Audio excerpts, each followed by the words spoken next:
Salut et bienvenue pour cette mise au point de juin, où on va parler donc du mois de mai, et que je vais essayer de faire le plus court possible, et à chaque fois je dis ça, ça se fait pas. Ça va être une longue vidéo donc, parce que voilà, faut bien comprendre que quand je me suis lancé dans ces nouvelles horaires, à ce nouveau planning, j'espérais un tout petit peu avoir du temps pour souffler.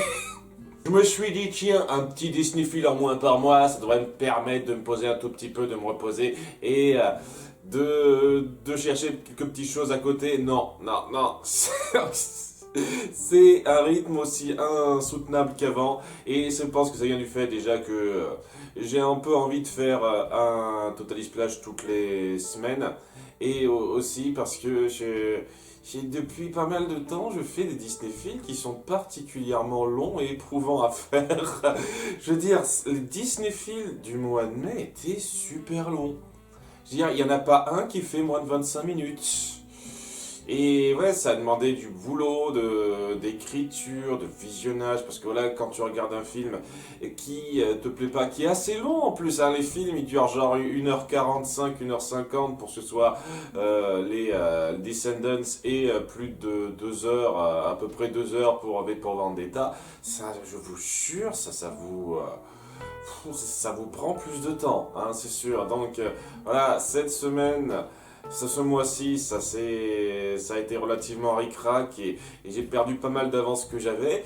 Le mois qui vient, je vais pas pouvoir sortir ma V2 sur Toy Story 3, mais je vais être obligé de le faire quoi qu'il arrive pour le mois prochain parce que je vais pas tarder à parler de Toy Story 4, ce serait bien de faire la vidéo de Toy Story 3 avant quand même.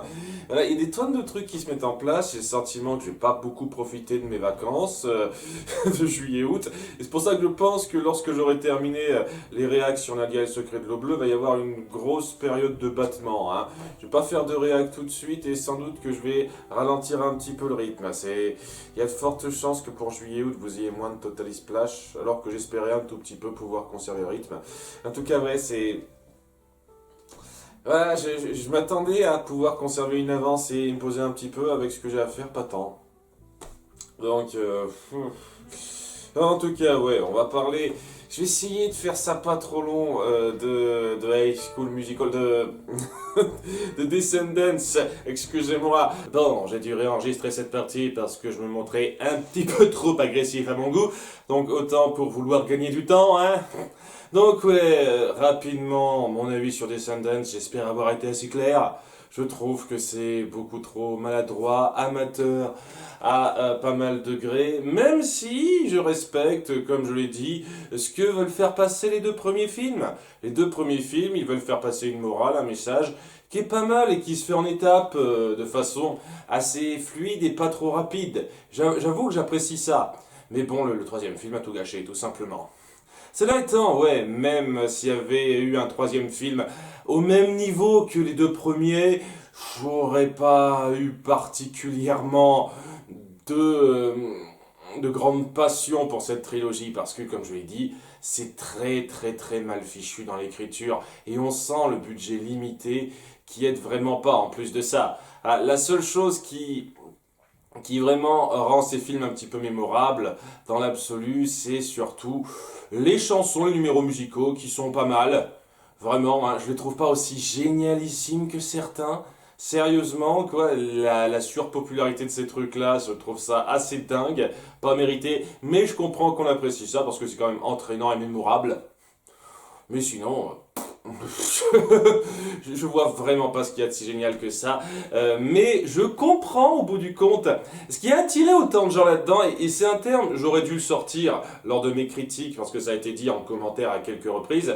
C'est que, au bout du compte, c'est juste une bonne grosse fanfic bien grasse en fait. C'est ça le mot, fanfic. Une idée complètement farfelue pour étendre un univers bien connu et apprécié des gens, c'est le principe de la fanfic, avec tous les travers totalement amateurs qu'il y a là-dedans, du fait que ça n'a pas été bien réfléchi sur la cohérence, sur la cohésion globale, et qu'il y a beaucoup de choses qui viennent comme un cheveu sur la soupe, qui sont mal amenées, hein, énormément de fanfics sont comme ça, et j'ai le sentiment que énormément de gens ont été pris là-dedans, parce que ça leur rappelle soit des fanfics qu'ils aiment lire, soit des fanfics qu'ils ont écrits eux-mêmes. Je sens qu'il y a trop ça, en fait, que c'est trop ce qui a attiré les gens. Le côté trop fanfic avec un peu de budget. Hein, pas énormément, mais un peu de budget. Et c'est ça le truc.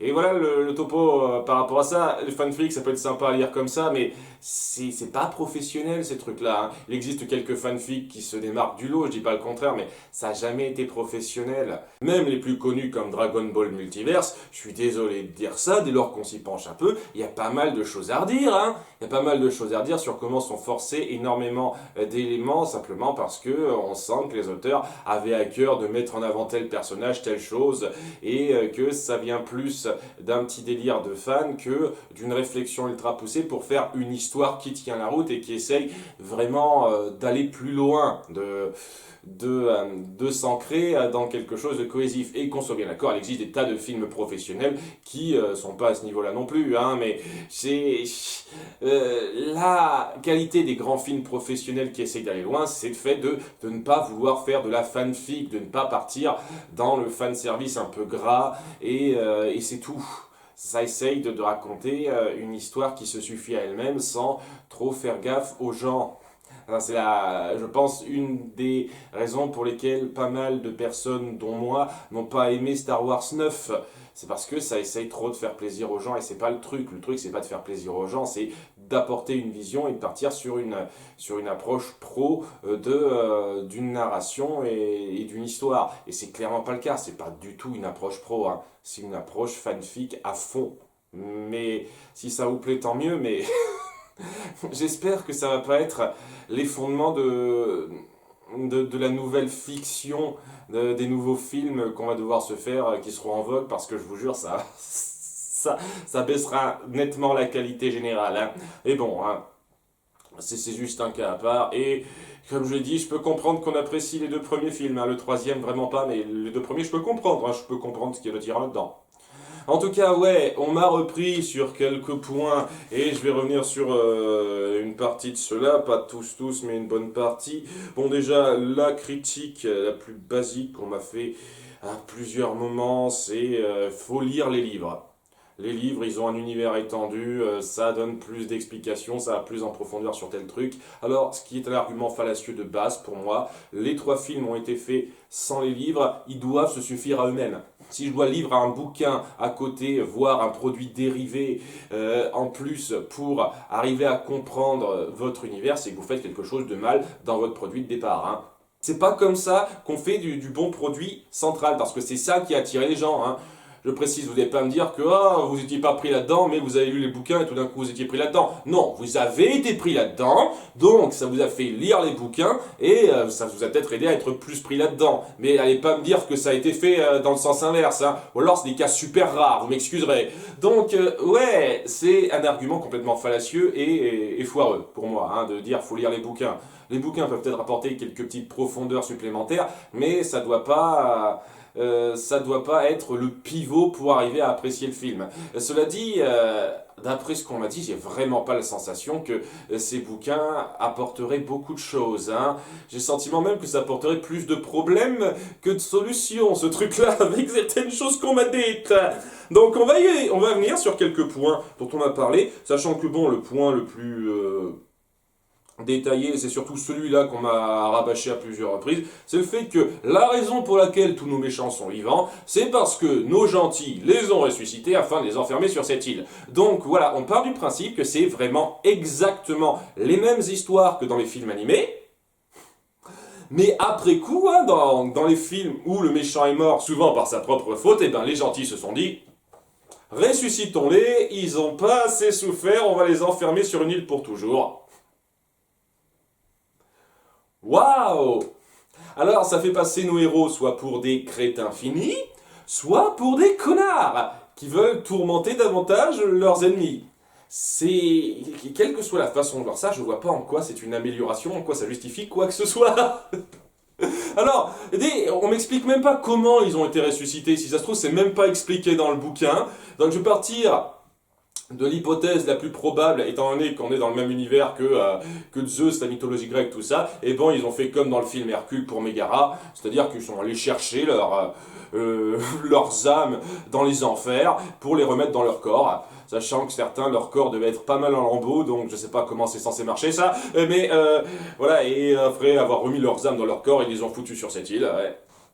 C'est censé être arrangé quoi que ce soit, ce truc-là, ça empire énormément de trucs, et ça explique pas comment marche la logique de cet univers une fois de plus, ça fait juste passer nos gentils pour des crétins ou des connards, ou les deux. Parce que voilà, hein, les gentils originels, eux, ils se sont pas dit, tiens, il faut qu'on pense à les réformer un de ces quatre, ils se sont dit, oh, ok, hein, on a enfermé le problème, on n'y pense plus. C'est la génération suivante qui s'est dit, tiens, on va peut-être essayer de libérer ça avec Ben. Donc, ouais, je suis désolé, hein, si pour vous, c'est pas une insulte au matériau de base, cette pratique-là, vous réfléchissez pas, hein. Je suis désolé, hein, vous avez un problème de réflexion, hein. Personnellement, hein, je trouve que vous réfléchissez pas très bien, hein. Donc voilà, ça c'est l'argument massu qu'on m'a sorti à quelques reprises, et c'est l'argument de merde. Voilà, désolé, hein, l'argument de merde.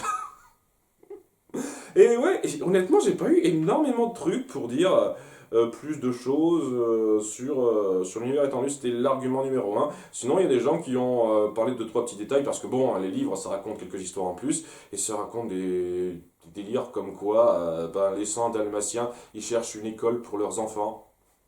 Alors, je sais pas à quel moment ça se passe dans le bouquin, donc j'imagine que ça passe 20 ans avant, puisque c'était à l'époque de Cruella. Je vais en parler aussi de ce petit détail-là, il ne faut pas que j'oublie ça, j'ai tellement de choses à dire sur cet univers étendu, la logique de cet univers. Et ouais, ils cherchent une école pour leurs chiens, pour leurs chiots, alors qu'on a montré dans cet univers que les chiens, sont les chiens qui sont traités normalement par chez nous. Et c'est d'ailleurs totalement le cas dans les 101 dalmatiens, quoi. Il n'y a pas de...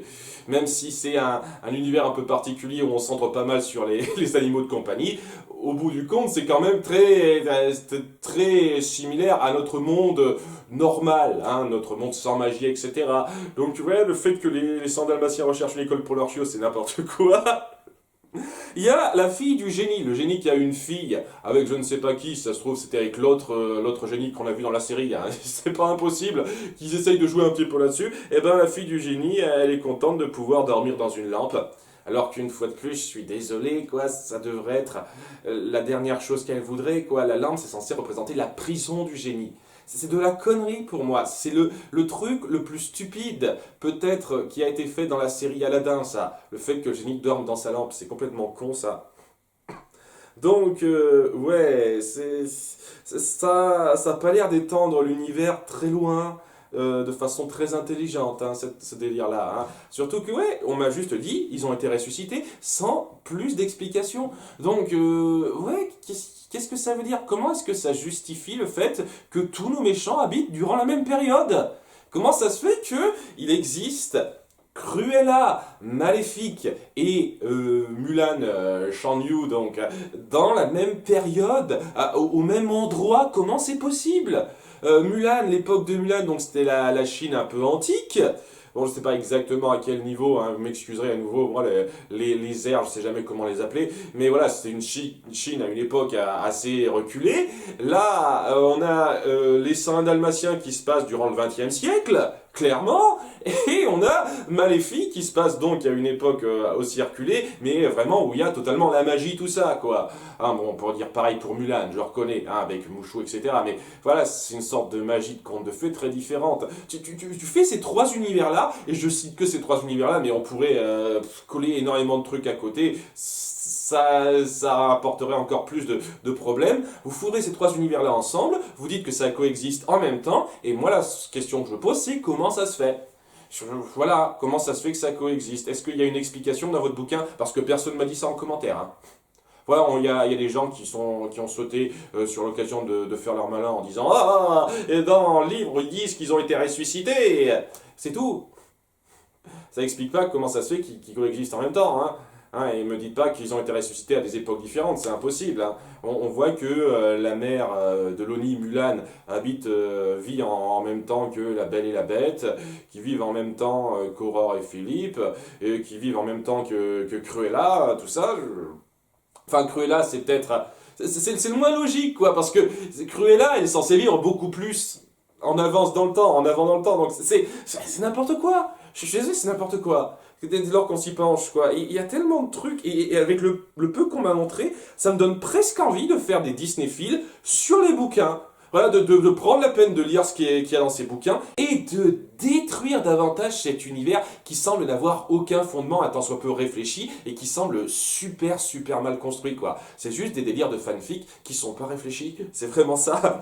Donc, c'est pas impossible que dans un univers un peu éloigné, hein, clairement pas tout de suite, je prenne un petit peu de temps pour me pencher sur cet univers étendu en bouquin, pour bien faire ravaler leur petite fierté aux gens malins qui adorent se la péter. Ah, moi j'ai lu le bouquin, je vois davantage la cohérence de la chose, pour bien leur mettre en pleine gueule à quel point c'est encore moins cohérent quand on s'y penche. Parce que le peu qu'on m'a dit, c'est encore moins cohérent que dans la trilogie. Hein. On rajoute des couches de conneries là-dedans. Hein.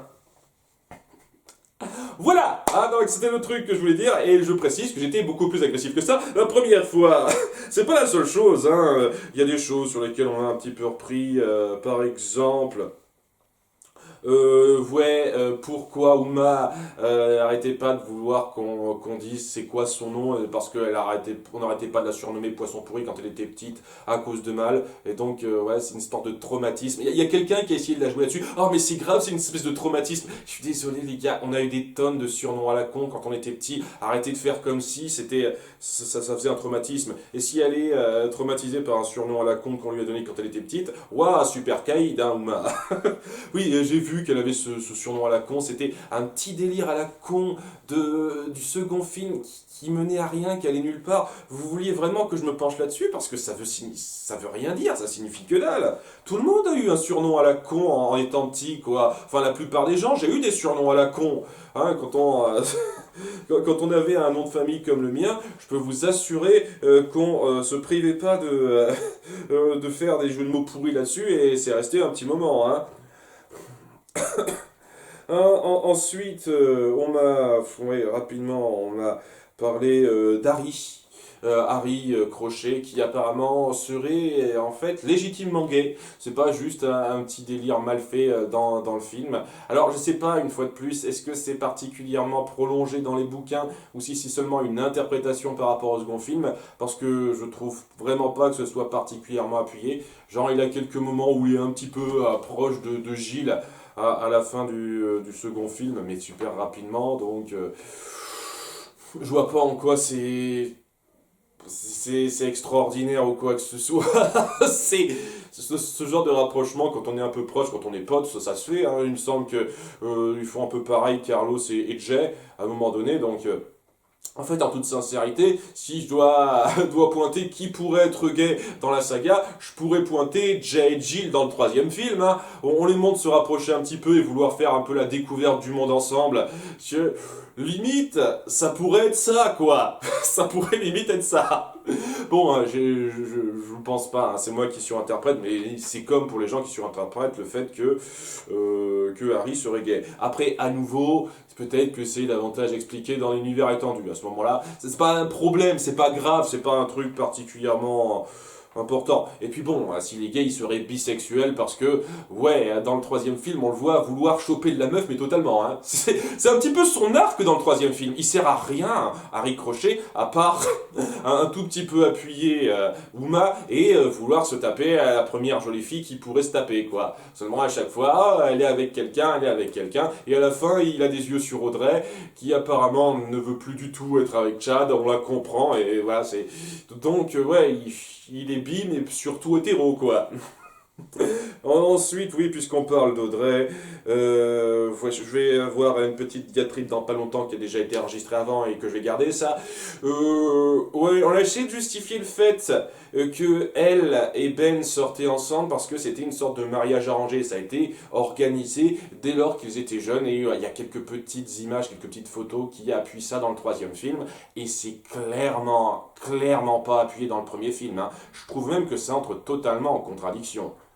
Du genre, ouais, lorsque Ben finit par la quitter pour aller avec Mal, Audrey, elle est vexée, elle se dit tiens, je vais sortir avec l'autre prince. Et ça va pas plus loin que ça, quoi. Elle considère pas que c'est l'œuvre de toute une vie qui est gâchée tout de suite, quoi. Et s'il faut attendre le 3e film pour qu'elle s'en rende compte et qu'elle fasse sa crise, eh ben c'est de l'écriture de merde, hein. C'est clairement pas prévu, c'est clairement pas été pensé au début, hein. Donc voilà, et en plus de ça, hein, pour bien appuyer davantage mon argument, c'est que à la fin, dans le premier film, quand Ben finit par dire à ses parents qu'il ne sort plus avec Audrey, ils lui disent ah oui, bah, c'est pas plus mal, on trouvait que cette fille était un peu trop égocentrique. C'est pas plus mal pour toi que tu sortes plus avec elle. Donc voilà, pour une sorte de mariage organisé, de couple organisé, je trouve qu'ils le prennent plutôt bien, hein, plutôt calmement, en disant ok, il sort plus avec cette fille. Il donne pas une seule seconde l'impression que ça a été particulièrement organisé cette relation. Donc c'est n'importe quoi. Je suis désolé, c'est n'importe quoi. Ça a clairement pas été réfléchi à l'avance. C'est ce genre de truc qui donne pas une seconde l'impression d'avoir affaire à un univers réfléchi. Vraiment. Et ouais, une fois de plus, je suis dans un sens plutôt impatient de lire les livres, juste pour me faire une idée d'à quel point les créateurs, les gens derrière cette histoire-là, n'ont absolument aucune idée de comment mettre en place un univers bien réfléchi et cohérent dans sa globalité. Parce que je sens qu'il va y avoir des grosses pépites de ce genre-là dans les bouquins aussi, hein. Donc voilà, je suis désolé. Je suis désolé, hein, je réfléchis aux histoires qu'on me dit, hein, qu'on me raconte, et quand on me raconte ces histoires-là, on sent clairement que ça tient pas la route dès lors qu'on y pense, dès lors qu'on prend le temps d'analyser ça. Si vous analysez pas ça particulièrement et que vous vous contentez juste d'être pris dans l'émotion, dans le récit basique que ça veut faire passer sans réfléchir davantage plus loin, tant mieux pour vous, hein. Il y a des tonnes de publics comme ça veut pas dire que vous êtes des idiots ou quoi que ce soit, mais ça veut dire, je suis désolé, que en termes de critique de films, vous n'êtes pas les plus à même de vous la ramener.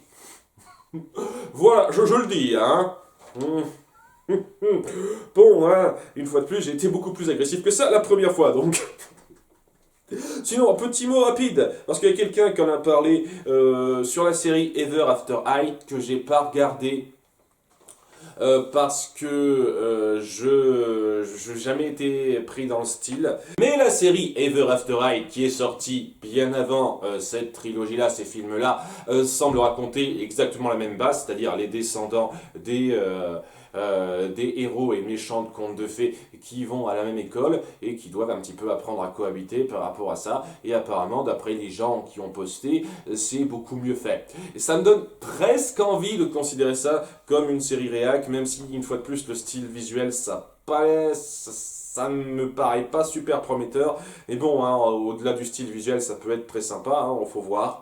Et je tiens à dire un truc, quoi, c'est pas parce que je m'attaque à un produit de votre adolescence de maintenant que ça veut dire que je trouve que les adolescents regardent que de la merde, hein. C'est juste un produit. Il y a des trucs que je trouve bien faits. Et je veux dire, j'ai pas parlé d'High School Musical, mais c'est des films que j'ai suivis à leur sortie et que j'ai trouvé pas mal. Bon, pas sensationnel, mais je trouve que c'était beaucoup moins casse-gueule que Descendants, déjà parce que ça partait d'une base beaucoup plus modeste, et donc ça avait pas énormément de choses à reprendre, ça avait pas un univers super complexe à gérer, et ça a su bien mieux mettre en avant les dilemmes de personnages, les chansons étaient plus sympathiques. Sincèrement, je me souviens davantage des chansons d'High School Musical, personnellement, et ouais, quoi, les développements de personnages donnent moins l'impression d'être forcés quand on n'a pas un univers qui est trop riche et qu'on ne sait pas gérer. Parce que clairement, hein, les créateurs de Descendants, qui sont les mêmes qu'High School Musical, ils savent pas gérer un univers complexe, hein, mais totalement. Hein, j'en ai rien à foutre du nombre de bouquins dérivés qui ont été faits là-dessus pour essayer de vaguement rebondir sur cet univers-là. Au sein même des 3 films qui ont été faits par l'équipe technique, et c'est vraiment le truc central, ils se débrouillent comme des pieds. Vraiment. Donc, non, hein, c'est pas une très bonne trilogie pour ados, mais ça veut pas dire que y a pas de bons films pour ados, hein. Hunger Games, que j'ai sur mon étagère, je trouve que c'est un de très bons films qui essaye de cibler les ados avec un propos assez fort et bien recherché qui est vraiment très plaisant, très prenant à suivre. Et je peux citer d'autres exemples de films qui semblent cibler des ados récemment, qui avaient une certaine intelligence, une certaine réflexion qui était vraiment très sympathique à voir. Là, quoi, il y a une morale, un message qu'on veut faire passer qui est pas mal dans les 2 premiers films. Après, c'est loin d'être sensationnel. Et sérieusement, quand j'en vois qui essayent de défendre les motivations d'Audrey dans le 3e film, putain, j'espère que vous ne serez pas des décisionnaires dans la justice plus tard, les gars. Hein. Sérieusement, c'est une connasse qui est pas contente de pas avoir eu son petit rôle de reine. Et donc, à cause de ça, elle décide de tout foutre en l'air. Et on est censé la pardonner à la fin. Bah, va te faire mettre, hein, film. Hein, c'est complètement stupide. Et oui, il y a des tonnes de cas comme ça où honnêtement j'ai le sentiment que la nouvelle génération, en tout cas une petite partie de la nouvelle génération, me fout les jetons quoi. Il y a quelqu'un qui, dans la série Once Upon a Time, jugeait que la personne la plus fautive au malheur du pays, bon je fais ça rapidement pour ceux qui ne connaissent pas la série, je suis désolé, hein, c'était Blanche-Neige. C'est-à-dire que Regina, sa mère, Rumpelstiltskin, c'est eux les grands décisionnaires qui ont amené à tous les problèmes qu'il y a eu, même si Regina s'est fait un peu manipuler, mais quand même, elle a pris des décisions super graves, et c'était pas que par manipulation. Par contre, la plus fautive pour ces gens-là, c'est Blanche-Neige.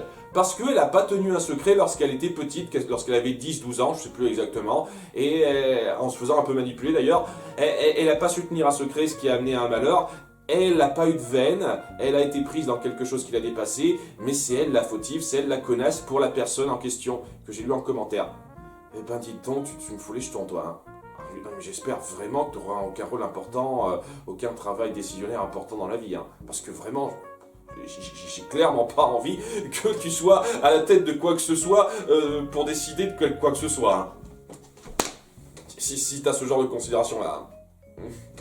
Donc, ouais, c'est ce genre de truc me fout un peu les jetons, mais c'est seulement 2-3 commentaires, c'est pas tout le monde, hein, sois bien d'accord. Le fait est que cette saga a apporté quelque chose de pas trop mal au début, et j'aurais pu vraiment respecter cette saga jusqu'au bout si le 3e film n'avait pas chié totalement sur ce qui était mis en place en partant sur la fin bisounours forcé rapide comme ça. Rapidement, un petit mot sur la série animée. Comme je l'ai écrit, c'est seulement 33 épisodes de 2-3 minutes. Je trouve que c'est un petit peu léger pour faire un Disney-fil si vraiment je commence à être en manque d'idées. Peut-être que je ferai un petit numéro un peu spécial dessus en me forçant à voir ça. C'est dispo sur YouTube, c'est pas comme si ça demandait beaucoup d'efforts de recherche, mais ouais. J'ai pas particulièrement envie. Les 2-3 épisodes que j'ai ziotés rapidement, ils volaient vraiment pas haut. C'était des petits scénarios à la con pour une blague, une chute. Donc ça n'a rien de très prometteur en guise d'analyse à faire ça.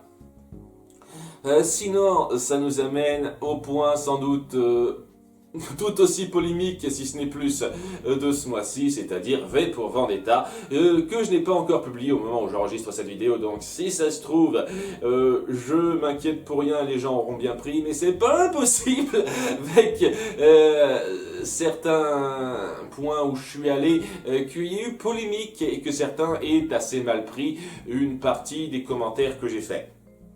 Alors déjà, je tiens à dire pour la énième fois que il ne s'agit que de mon opinion. Si vous voyez le film différemment, tant mieux pour vous. Mais ouais, je tiens un tout petit peu à revenir sur 2 points assez importants pour moi qui méritent d'être notés de façon super claire, d'être bien clarifiés. D'une part, le fait qu'on fasse un message pro-gay et qu'on mette en avant les discriminations qu'ils peuvent subir, moi je trouve que c'est une très bonne chose. Après, il faut savoir bien l'amener et bien trouver le récit dans lequel mettre ça en place. C'est vraiment le truc quoi. La scène en elle-même ne me dérange pas si on la regarde indépendamment. Par contre, si on la regarde par rapport au film, au sein même du film, je trouve que c'est un encart totalement gratuit et superflu par rapport au propos. Le propos, c'est pas de montrer un putain de gouvernement ultra raciste, homophobe, etc. qui a toutes les tares du monde parce que les méchants chrétiens, ils ont tous les tabous au monde. et pas les autres religions, hein. Ouais, les musulmans, il n'y a pas de problème, hein. Excusez-moi, ça me fait... Je suis vraiment pas du genre à cracher sur de la critique de la chrétienté des catholiques, parce que sérieusement, j'ai pas un respect sans borne pour cette croyance en soi, hein. J'ai un respect pour certaines personnes qui la pratiquent à des fins vraiment humanitaires et bienveillantes, mais la croyance en soi, hein, personnellement, hein, désolé, hein, mais... Hein. Donc le fait qu'on en dise du mal, ça me dérange pas. Par contre, quand ça se fait en comparaison à la religion islamique, histoire de la poser un peu en victime, genre c'est eux qui sont mal compris, c'est eux qui sont ostracisés avec ça, et surtout quand à côté, en plus de ça, on met en avant les homosexuels qui ont nettement plus de chances d'être martyrisés, comme on le montre ici, dans un régime totalitaire islamique que dans un régime totalitaire chrétien, mais vraiment, hein, de nos jours, c'est beaucoup plus, il y a beaucoup plus de chances que ce soit le cas. Ça me fait pas mal tiquer, ça m'énerve pas mal, hein. Donc voilà, faites un message sur l'homosexualité, les discriminations qu'ils peuvent encourir et le fait que ce sont des gens comme nous qui ne cherchent qu'à vivre leur vie comme ils l'entendent. Très bien, je n'ai pas de problème avec ça, il y a des tonnes de films qui le font nickel. Là, c'est mal incrusté et je trouve que ça fait super tâche avec le propos du film. Propos du film qui, comme je l'ai dit, aurait clairement mérité d'être un tout petit peu plus nuancé. Parce que oui, il y a un méchant régime qui a manipulé les masses pour faire passer sa vision idéaliste des choses. Mais voilà, c'est ça le truc, c'est censé être un régime qui a une vision idéaliste, pas une vision nazie des choses. Voilà, ils pensent que Dieu peut sauver les gens, qu'il y a un ennemi à craindre auprès des autres cultures, et donc dans leur tête, j'ai vraiment le sentiment, en tout cas, c'est l'impression que ça me donne, que dans le comics original, ils avaient vraiment la certitude que ce qu'ils faisaient, c'était pour quelque chose, une voie plus juste. Bien entendu, en étant des sales enfoirés qui ont tué des gens innocents pour arriver à leur fin, c'est clair et net, hein, ce sont des méchants, il n'y a pas photo, mais avec des intentions qui peuvent être un petit peu nuancées là-dedans. Et on a décidé de totalement dénuancer ça dans cette adaptation, parce que je suis presque certain que via le travail des Wachowski, ouais, hein, je sais que ça va mal me faire voir, mais je pense que c'est l'interprétation des Wachowski qui a grandement contribué à ça, que maintenant ce sont des gros réfractaires à une quelconque évolution qui en veulent à toutes les minorités, etc. parce qu'elles ne correspondent pas à leur vision ultra idéale des choses, très arienne limite des choses, hein, presque. C'est tellement too much, alors que c'était largement suffisant pour nous faire détester ces gens, de montrer qu'ils ont provoqué un petit génocide au sein du pays, pour confiner les gens dans la peur. C'était largement suffisant. Il n'y avait pas besoin d'en rajouter des couches là-dessus. Et il n'y avait clairement pas besoin d'appuyer V comme cette espèce de figure révolutionnaire idéalisée qui a fait toutes les bonnes décisions, qui est le grand héros du peuple que tout le monde vénère, etc. Sans la moindre impression que c'est un peu ironique, qu'on essaye de rendre ça ambigu. Voilà, il y a un moment donné, vers les 2/3 du film, comme je l'ai dit, où V se montre vraiment très, très salaud envers Evie, et où il y avait clairement moyen de rebondir là-dessus en montrant que, ouais, au bout du compte, il est super gris ce personnage. En plus de ça, quoi... Durant une grande majorité du temps, ce qu'il fait, c'est surtout suivre une vendetta personnelle. C'est pour ça que ça s'appelle V pour Vendetta, l'histoire. Et voilà, quoi. C'est pas des intentions les plus saines au monde. C'est pas les moyens les plus sympathiques qu'il emploie, les plus gentilles, et même si on peut dire à situation désespérée, mesure désespérée, je suis désolé, je trouve pas que ça justifie tout ce qu'il a fait. Pourtant, à la fin, on justifie tout ce qu'il a fait. On le montre comme cette figure tragique, ce martyr du peuple qui s'est sacrifié pour tout le monde et qui représentait tout le monde, tous les gens, un par un. C'était le grand héros qu'on méritait tous. Et non, je suis désolé, non, ça marche tellement pas pour moi. Ça marche tellement pas ce manque de nuances. Je suis certain qu'il y avait plus de nuances dans le comics. Je suis certain qu'on montrait plus en avant le côté gris de nos personnages, de nos camps, où c'est clair et net qu'il était beaucoup plus clair par rapport au méchant gouvernement, c'est évident, mais voilà, ça manque tellement de nuances, c'est ça le truc. Et ce genre d'approche, ça a déjà été fait avant, ne serait-ce que Final Fantasy VII. Je m'en suis rendu compte peu de temps après avoir fini mon montage, j'aurais peut-être pu faire un petit encart là-dessus, parce qu'il y a quelque chose d'assez réminiscent à Final Fantasy VII dans ce qui est mis en place, dans le sens où, dans Final Fantasy VII, pour ceux qui ne savent pas, on suit un groupe un peu terroriste, écolo-terroriste, Avalanche, qui lutte contre une multinationale qui se fiche un peu de son peuple et qui sont vraiment composés majoritairement de sales enfoirés profiteurs qui veulent se faire des profits. En gros, et le truc par rapport à ça, c'est que, en dépit du fait qu'on a vraiment un camp bien contre un camp mal, on ne va pas à fond dans l'extrême. On ne va pas jusqu'à dire que la Shinra, c'est le putain de mal absolu qui sont prêts à faire absolument tout et n'importe quoi, quoi qu'il arrive, même s'ils sont prêts à aller loin, hein, comme on le voit à un moment donné. Et on montre que les conséquences des actes d'Avalanche qui sont un peu terroristes sur les bords, qui prennent pas totalement en compte les répercussions de leurs actes, et ben ça leur revient en pleine gueule des fois. Ça leur revient un petit peu en pleine gueule à un moment donné lors de la section de départ, et même à un moment donné, lorsque on parcourt le monde, il y a quelqu'un qui fera un petit peu la leçon à Barrett sur le fait qu'il a bien voulu faire ses gestes par écologie, mais c'était pas très bien réfléchi. On pointe les erreurs de ce camp-là en montrant que tout n'est pas tout blanc, tout n'est pas tout noir, il y a quelques petites nuances. Voilà, et c'est quelque chose qui est fait de façon super bonne et ce qui vraiment a cimenté une fois de plus Final Fantasy VII comme une de mes œuvres, comme un des récits pivots de mon enfance, une de ces histoires qui a posé une sorte de barre à atteindre pour être qualifié de vraiment très bon, de récit qui vaut le coup, qui ose quelque chose. Et voilà, ça ne le fait pas dans V pour Vendetta. Il y a une bonne base et ça commence super bien, mais vers la fin, ça part vers la note. Voilà, vive la révolution, V était génial. Non, désolé, non, c'est trop brut de décoffrage pour moi, pour être si fort que ça. C'est vraiment dommage. Je suis sûr qu'en partant de la même base et en jonglant mieux avec ça, avec des scénaristes différents qui n'auraient pas essayé de faire passer certaines morales progressistes un peu forcées, notamment, on aurait pu peut-être faire quelque chose un peu dans la même veine que Watchmen, donc un film qui m'aurait énormément plu, mais on a fait quelque chose d'un peu trop grossier dans sa façon de délivrer ses messages et cette vision des deux camps, personnellement.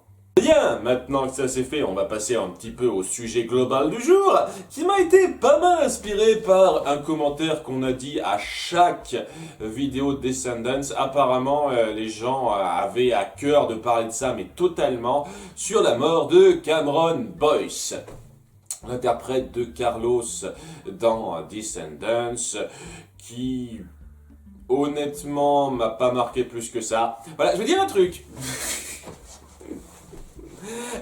Par rapport à ce genre de choses, c'est toujours tragique quand un acteur, un artiste un peu connu meurt jeune, comme c'est le cas lorsque quelqu'un meurt jeune tout court. Je sais pas exactement de quoi il est mort, mais c'est clair et net qu'il méritait pas ça à 29 ans, me semble, ce qui est beaucoup trop jeune, beaucoup trop tôt pour partir.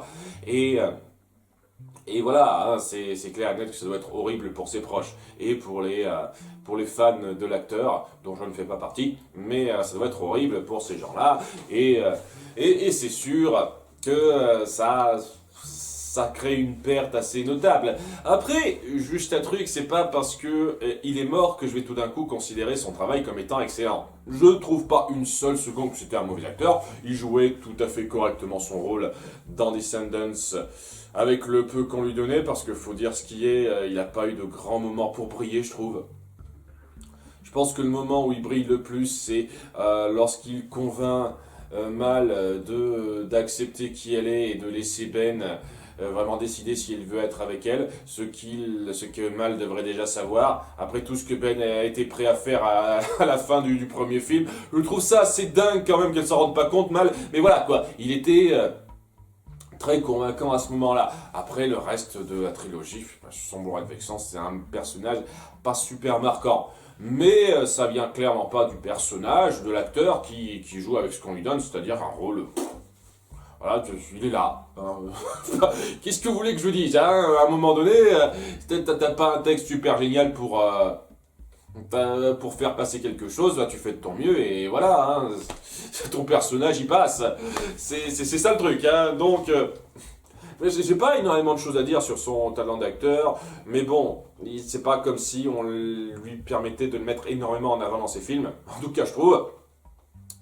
Donc voilà, j'ai pas grand chose à dire là-dessus, et c'est juste un petit mot pour dire, avant de commencer le sujet central, que c'est pas parce que quelqu'un est mort de façon tragique que tout d'un coup je vais me mettre à revaloriser son talent. Voilà, comme par exemple, il y a plusieurs années de ça, je sais plus qui, je me souviens plus du nom, il y a un candidat de la Star Academy, me semble-t-il, qui est mort d'un cancer à l'âge de 24 ans ou un truc comme ça, donc très jeune, c'est affreux pour lui. J'ai écouté certaines de ses chansons, je trouve qu'il a une voix qui va, rien de transcendant ou quoi que ce soit, hein, c'est pas une voix d'ange ou quoi que ce soit, donc personnellement, je vous cache pas que je vais pas aller le considérer comme l'un des plus grands artistes au monde, simplement parce qu'il a une fin tragique. Et je pense que c'est pareil pour Cameron Boyce, hein. Ça fait clairement pas le situer dans les plus grands acteurs de tous les temps, hein, clairement pas. Peut-être qu'il aurait pu l'être en grandissant, en se créant une carrière au fur et à mesure. C'est ça qui est tragique avec sa mort, évidemment. Mais voilà, mais j'ai clairement pas allé jusque-là, hein. Donc voilà, c'est pour dire que malheureusement, il arrive souvent que dans une franchise, dans des sagas, ce qui se fait de plus en plus souvent, plus ça va, plus on veut tabler sur le succès d'une propriété, donc on l'étale sur plusieurs films, séries, etc., etc. Il y a toujours des problèmes de disponibilité pour certains acteurs pour diverses raisons, hein. Et le pire, bien entendu, des cas étant quand la personne en question meurt.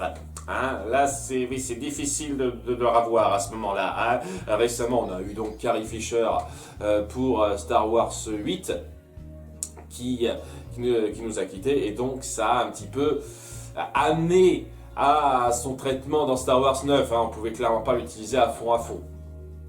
Ça fait partie des choses un peu dommageables que malheureusement pour lesquelles on ne peut malheureusement rien faire, évidemment. Et ça m'amène à personnellement un truc que j'ai remarqué à plusieurs reprises dans des films et surtout en animation, parce que ça va être le cas où ce sera plus facile de rebondir, de poursuivre la chose. C'est que on a tendance à un petit peu trop centrer le suivi de notre franchise sur la disponibilité des acteurs, de certaines personnes qui y sont liées, et ce, en dépit de la bonne voie à suivre que ça pourrait avoir. Et c'est quelque chose que j'ai remarqué, ne serait-ce que, je sais pas moi, dans Cars, Doc Hudson, la raison pour laquelle il meurt dans le deuxième film et qu'on poursuit ça dans le troisième film, ça vient clairement pas d'une volonté de tuer le personnage pour quelque chose de dramatique à la base, ça vient clairement du fait que le doubleur, hein, le comédien qui doublait le personnage originellement, c'est-à-dire aux États-Unis, est mort. Et donc, on n'osait pas le mettre en avant parce que voilà, les gens sont habitués à cette voix-là. Et On n'a pas joué avec. C'est pour ça qu'on l'a tué hors champ de je sais pas quoi. Hein, parce qu'une voiture, ça peut mourir de je sais pas quoi, c'est pas clair. Ah, là non plus, hein. On n'a donné aucune réponse, il est juste mort. Et ce genre de choses, c'est toujours frustrant. Hein. Dans Glee, par exemple, on a eu un des acteurs qui est mort, et donc on a dû jongler là-dessus en donnant une raison à la con, en essayant de faire de son mieux, etc. etc. Et à chaque fois, ça fait super tâche dans le récit parce que ça arrive comme ça, de nulle part, pour rien. Et les personnes qui viendront me dire ah oui, mais fais pareil que la vraie vie. Allez vous faire mettre. Je suis pas une série de la vraie vie, je suis une série fictive qui reprend des codes un petit peu cinématographiques, mais vraiment des codes narratifs particuliers. Et donc, en règle générale, dans ce genre de série, si on veut que ce soit bien fait, il faut l'amener la mort du personnage. Faut pas juste dire entre 2 épisodes il est mort comme ça et puis. Narrativement parlant, ça fait tâche, c'est super brusque. Voilà, hein, et c'est ça le truc, on suit une narration, on suit pas quelque chose de la vraie vie véritable, hein, donc allez vous faire foutre avec votre argument de merde. Donc, ce genre de truc, ça fait super brusque et un peu tâche dans la narration globale de votre franchise, parce que, le personnage en lui-même n'avait vraiment pas un quelconque développement qui rendait la chose satisfaisante dans la fluidité du récit. Donc ouais, à chaque fois ça tombe comme un cheveu sur la soupe, c'est pas extra. C'est pas extra, tuer des personnages hors champ et puis l'épisode suivant, le film suivant, dire que voilà, ça a jamais été génial ça. Vraiment pas. Et ouais, je peux parler aussi d'autres cas, j'ai des tonnes d'exemples en tête. Hein. Dr House, une de mes séries préférées. Eh ben, il y a un personnage qui est, je sais plus le nom de l'acteur, il a fait une petite carrière politique d'un moment et donc il pouvait plus être dispo pour la série. Ce qui a fait qu'ils ont tué le personnage et qu'ils ont amené ça de façon super brusque. Comme quoi il se serait suicidé tout d'un coup, sans qu'on ait d'explication. Et on essaye de faire un gros discours, une espèce de grosse morale sur le fait que ça peut arriver à n'importe quel moment sans qu'on le voit venir, tout ça. Et en termes de narration, je suis désolé, c'est tellement gros. C'est tellement gros juste pour faire passer une espèce de morale qui n'était vraiment pas du tout amenée avant, ou quoi que ce soit. Il y aurait clairement eu moyen de montrer quelques micro-signes de ça, si vraiment ça a été le cas, mais non. Non, ils l'ont pas fait parce que voilà, l'acteur, il a disparu d'un épisode à l'autre, et donc on n'a jamais montré son visage dans l'épisode où il s'est suicidé. Hein, donc le personnage, un acteur, il est parti, il n'est pas mort. Ils meurent pas tous, les acteurs qui se désistent de leur rôle, qu'on soit bien d'accord. Hein. Donc, il y avait ça de fait qui gênait pas mal l'immersion, et ouais, c'est toujours un problème important quand un acteur vient totalement définir la direction de votre série, de votre franchise, etc. Et je trouve vraiment que dès lors qu'on peut s'en passer, dès lors qu'on peut vraiment faire sans cet acteur et partir tout de même sur la vision qu'on avait au départ, s'il avait été là, il faut le faire. Il faut le faire. Et ouais quoi, il y a des cas où on sera obligé de remplacer des doubleurs parce que soit ils seront morts malheureusement, soit ils seront pris ailleurs. Mais c'est pas grave quoi, les gens sont prêts à faire cet effort. Je veux dire, nous, pour les Indestructibles 2, on a eu une nouvelle voix pour Bob Parr parce que malheureusement, le comédien qu'il faisait au départ, il est mort. Hein, c'est affreux, mais bon. Et donc on a eu quelqu'un d'autre, il a su remplacer acceptablement la chose, il y a eu une période de transition bien entendu, hein, il faut s'y faire, mais voilà, on a su apprécier le personnage malgré tout. Hein. C'est, je pense, le personnage qui a le développement le plus sympathique de ce deuxième volet, donc ça aurait été quand même affreux de le virer simplement parce qu'il n'y avait pas eu l'acteur pour le doubler. Et je trouve ça vraiment dommage de faire ce genre de choses, de forcer totalement votre vision à changer simplement parce que quelqu'un n'est pas dispo. Surtout quand ce quelqu'un en question, c'est pas parce qu'il est mort, parce que là c'est une tragédie compréhensible, mais lorsqu'il est pris ailleurs, à ce moment-là, oui, faites doubler le personnage par un autre. Vraiment. Un truc qui a été fait avec Aladdin, que j'ai apprécié, c'est que il voulait faire revenir le génie. Ok, ils pouvaient pas avoir Robin Williams. Ils ont pris quelqu'un d'autre pour le faire. Alors bien entendu, ça n'a pas plu à certains parce que voilà, la voix était pas aussi iconique, mais de ce que j'en ai entendu en VO, c'était loin d'être affreux, quoi, ça faisait le taf. Dans Star Wars 8, rapidement, lorsqu'ils ont appris le décès de Carrie Fisher, ils n'ont pas défait ce qu'ils avaient prévu de faire en guise de scénario. Ils sont partis sur leur vision, où elle survivait dans le film. Alors bon, vous pouvez critiquer la mise en scène, très bien. Ça, c'est un truc qui a été décidé clairement avant la mort de Carrie Fisher, mais c'était clairement la direction que voulait prendre le film. Le personnage de Leia devait survivre à ce moment-là pour continuer à faire quelque chose dans la suite. Donc, ils sont restés sur leur vision. Ils n'ont pas dit, tiens, elle est morte, il faut totalement qu'on chamboule les choses pour soi-disant rendre hommage au personnage ou à l'actrice, ce qui pour moi n'est pas un hommage, quoi. On a une vision de départ, quoi, l'actrice y a participé. On va jusqu'au bout. Non, on est resté jusqu'au bout dans notre vision pour aller au fond des choses, au fond de ce qu'on voulait raconter.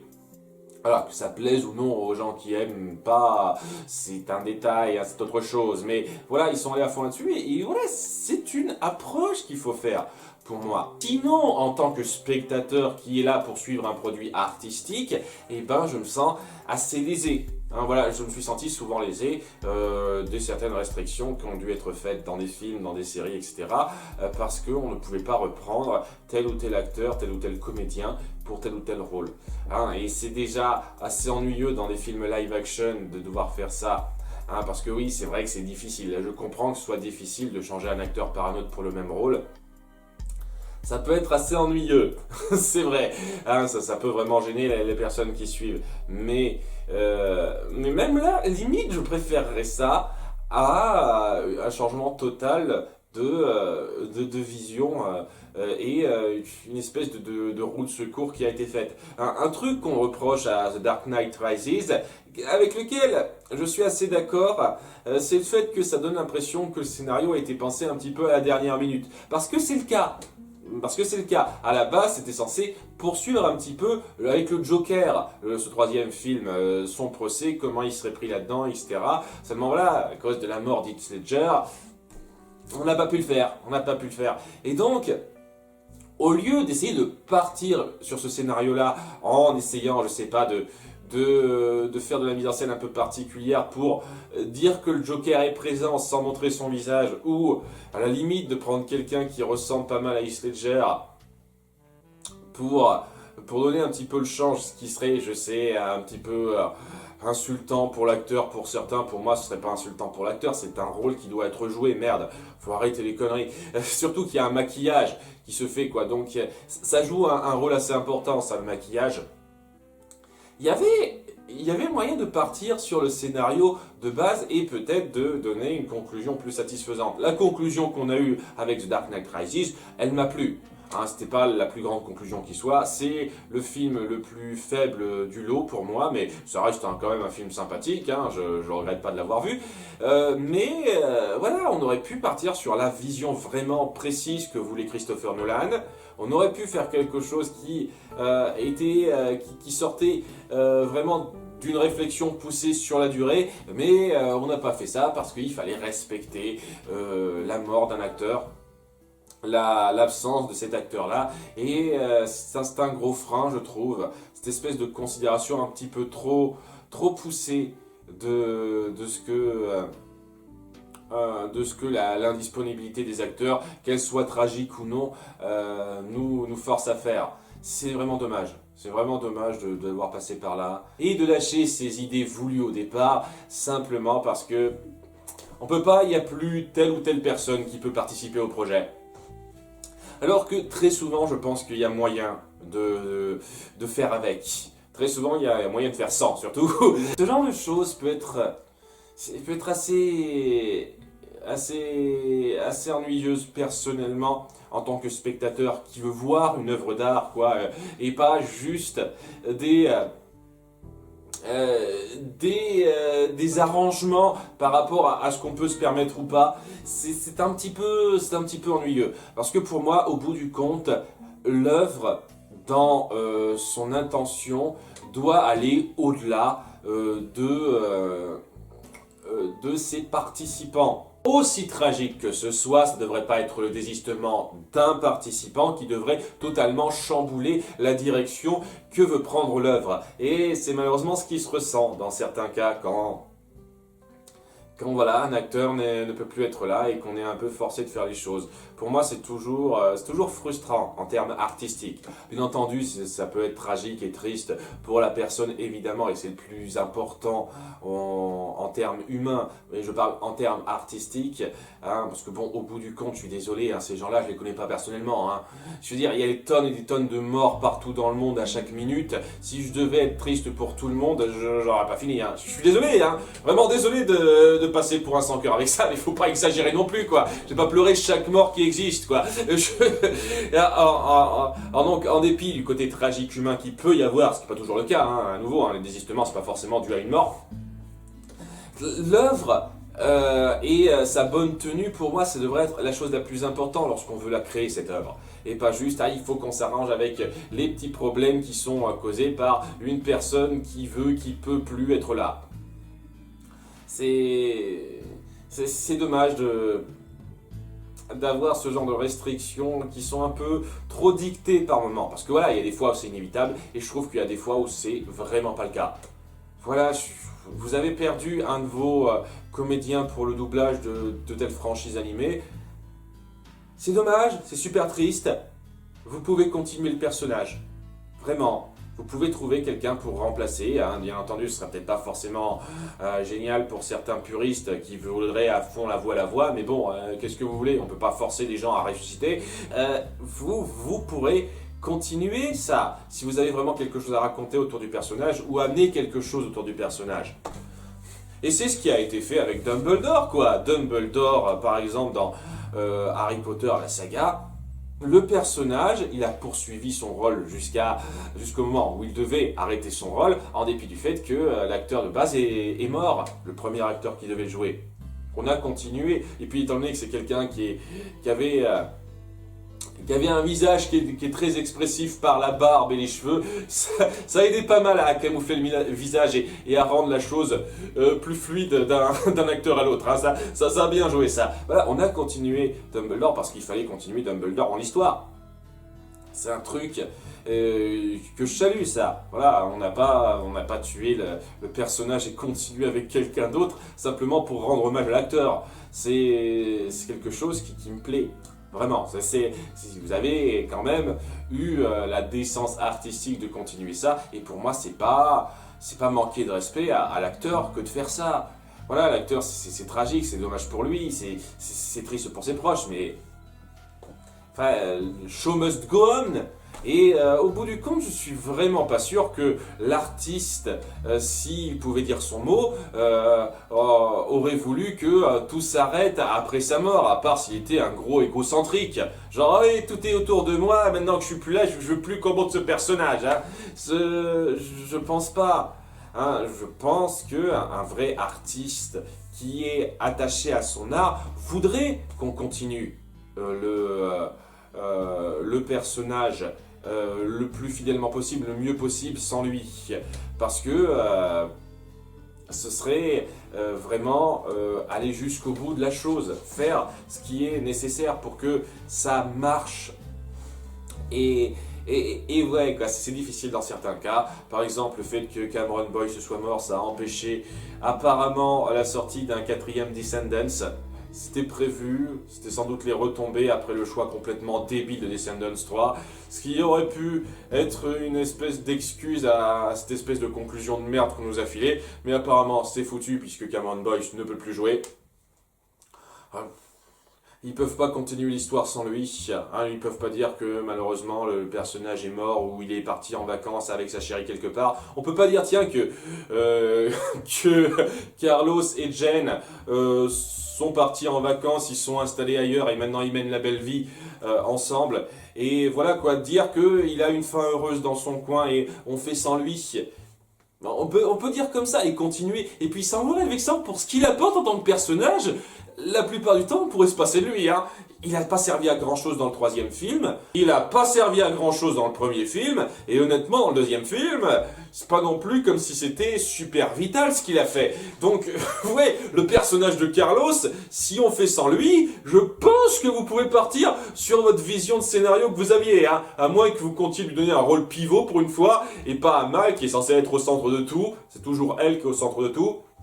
Honnêtement, d'un point de vue personnel, c'est pas plus mal que vous arrêtiez les frais, parce que bon, vu comment ça portait cette saga-là, hein, je suis bien content de pas avoir d'autres films à traiter, mais en termes de volonté artistique, si vraiment vous comptiez faire un autre film, qui essayait pas de reposer bêtement sur la popularité de la trilogie et donc bien on doit faire un quatrième film parce que voilà, eh ben allez jusqu'au bout quoi. Si vraiment par volonté artistique, allez jusqu'au bout. Laissez pas la mort d'un acteur, aussi tragique soit-elle, vous dicter de ne plus faire de film simplement parce que c'est triste, on peut plus rien faire sans lui. Alors que je suis désolé, dans ce que vous avez montré du personnage de Carlos, vous pouvez faire des histoires sans lui, clairement, et ouais, si vous avez une vision d'histoire, vous pouvez arriver à réarranger ça de façon à ce que Carlos ait un rôle moindre, voire inexistant dedans.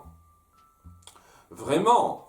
Mais vous n'allez pas le faire via une espèce de bien-pensance un peu facile. Il faut respecter les morts en ne poursuivant pas les œuvres dans lesquelles ils ont joué, ce qui est stupide. Je pense que Cameron Boyce, s'il pouvait avoir son mot à dire maintenant, ne serait pas particulièrement pour qu'on arrête les films.